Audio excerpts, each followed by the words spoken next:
Praise the Lord. கர்த்தரும் இரட்சகருமாகிய இயேசு கிறிஸ்துவின் இனிய நாமத்தினாலே உங்களுக்கு அன்பின் வாழ்த்துக்கள். இந்த நல்ல நாளை காண செய்த தேவனுக்கு ஸ்தோத்திரம் உண்டாவதாக. கர்த்தர் உங்களை ஆசீர்வதிப்பாராக. 104வது சங்கீதம் அதனுடைய 34வது வசனம். நான் அவரை தியானிக்கும் தியானம் இனிதாயிருக்கும், நான் கர்த்தருக்குள் மகிழுவேன். கர்த்தருடைய பரிசுத்த நாமம் மகிமைப்படுவதாக. அருமையான வார்த்தை, கர்த்தருக்குள் மகிழுவேன். ஒரு தேவ பிள்ளையின் பலன் எது தெரியுமா? கர்த்தருக்குள் மகிழ்ச்சியா இருப்பது. எனவேதான் பிலிப்பியருக்கு எழுதும் போது பவுல் இப்படி சொல்லுகிறார், கர்த்தருக்குள் சந்தோஷமாயிருங்கள், சந்தோஷமாயிருங்கள் என்று நான் மறுபடியும் சொல்லுகிறேன்.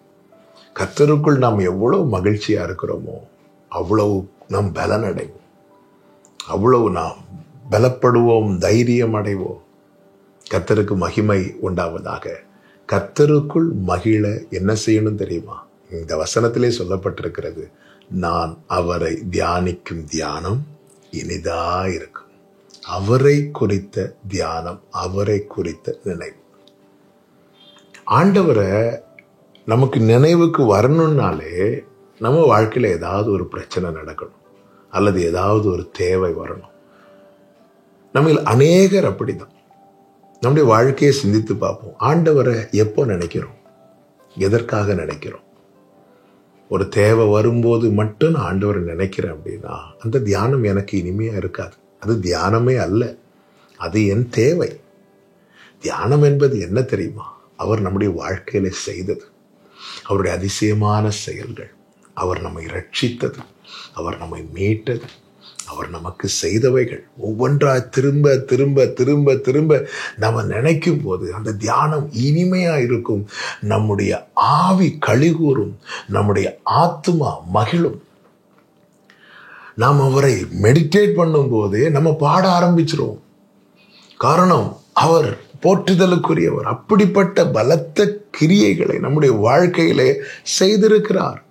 இங்கே அதுதான் சங்கீதக்காரன் சொல்லுகிறான் 33ல, நான் உயிரோடு இருக்கும் மட்டும் என் கர்த்தரை பாடுவேன், நான் உள்ளளவும் என் தேவனை கீர்த்தனம் பண்ணுவேன். அடுத்த வசனத்துல தான் சொல்லுகிறார், நான் அவரை தியானிக்கும் தியானம் இனிதா இருக்கும், நான் கர்த்தருக்குள் மகிழுவேன். பிரியமான கர்த்தருடைய பிள்ளைகளே, ஆண்டவரை நினைக்கணும், ஆண்டவர் செய்ததை நினைக்கணும். விசேஷமாய் தேவன் நம்மை ரட்சித்ததை அனுதினமும் நினைக்கணும். கர்த்தர் நமக்கு பாராட்டின பெரிய கிருபை என்ன தெரியுமா? நம்மை ரட்சித்தது. இதற்காக அவர் செலுத்தின கிரயம் என்பது எந்த மனிதனுக்கும் கொடுக்க முடியாதது.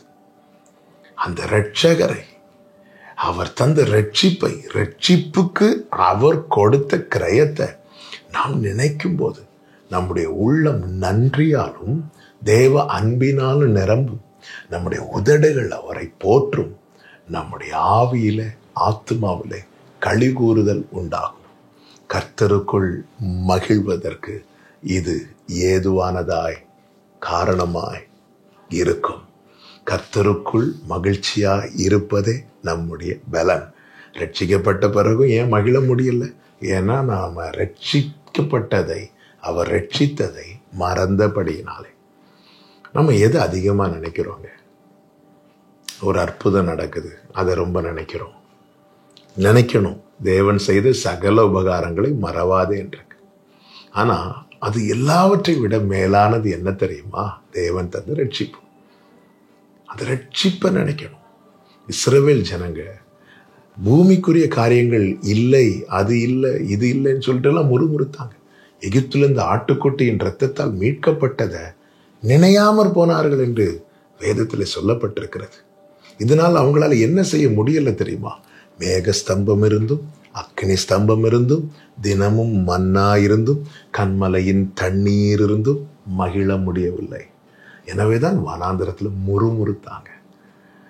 ஒருத்தங்க வாழ்க்கையில மகிழ்ச்சி இல்லைன்னாலே அவங்க வாழ்க்கையில முறுமுறுப்பு வந்துடும். இன்னைக்கு நம்முடைய வாழ்க்கையில முறுமுறுப்பு இருக்குன்னா மகிழ்ச்சி இல்லைன்னு அர்த்தம். ஏன் மகிழ்ச்சி இல்லை? நாம அவரை நினைப்பதற்கு பதிலாக, அவர் செய்ததை நினைப்பதற்கு பதிலாக வேற என்னெல்லாமோ நினைச்சிட்டு இருக்கிறோம். சிறைச்சாலையிலிருந்து பவுல் பிலிப்பியருக்கு நிருபம் எழுதுறார். என்ன சொல்றாரு தெரியுமா? சந்தோஷமா இருங்க, எப்படி பவுலால சிறைச்சாலைக்குள்ள சந்தோஷமா இருக்க முடிந்தது?